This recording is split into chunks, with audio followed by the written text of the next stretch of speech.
European വിമാന നിർമ്മാതാക്കളായ Airbus SCEയുടെ H125 ഹെലികോപ്റ്ററിന്റെ fuselage നിർമ്മിക്കാനുള്ള കരാർ മഹീന്ദ്ര ഗ്രൂപ്പ് സ്വന്തമാക്കി.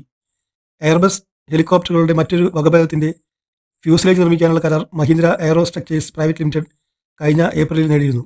ചിറകുകൾ, വാൽഭാഗം, ലാൻഡിംഗ് ഗിയറുകൾ എന്നിവ ഘടിപ്പിക്കുന്ന വിമാനത്തിന്റെ പ്രധാന ഭാഗമാണ് ഫ്യൂസലേജ്. ബംഗളൂരുവിലെ മഹീന്ദ്ര എയറോ സ്ട്രക്ചേഴ്സ് പ്ലാന്റിൽ ഫ്യൂസലേജുകളുടെ ഉൽപ്പാദനം ഉടൻ ആരംഭിക്കും. 2027 ആദ്യ ഫ്യൂസലേജ് നിർമ്മിച്ചു നൽകാനാണ് കമ്പനി ലക്ഷ്യമിടുന്നത്.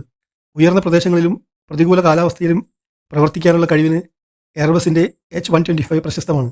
ഇത് എയർ ആംബുലൻസ് സേവനങ്ങൾക്കും പരിശോധനകൾക്കും മറ്റ് ആവശ്യങ്ങൾക്കും ഉപയോഗിക്കാൻ അനുയോജ്യമായ ഹെലികോപ്റ്ററാക്കി മാറ്റുന്നു. 8848 മീറ്റർ ഉയരെ എവറസ്റ്റ് കൊടുമുടിയിൽ ഏറ്റവും ഉയരത്തിൽ ലാൻഡ് ചെയ്യുകയും ടേക്ക് ഓഫ് ചെയ്യുകയും ചെയ്തതിൻ്റെ റെക്കോർഡ് ഈ ഹെലികോപ്റ്ററിനാണ്. ഈ ഭാഗത്തിലെ മറ്റെല്ലാ സിംഗിൾ എഞ്ചിൻ ഹെലികോപ്റ്ററുകളെയും ഇത് മറികടക്കുന്നുവെന്ന് എയർബസ് അവകാശപ്പെടുന്നു.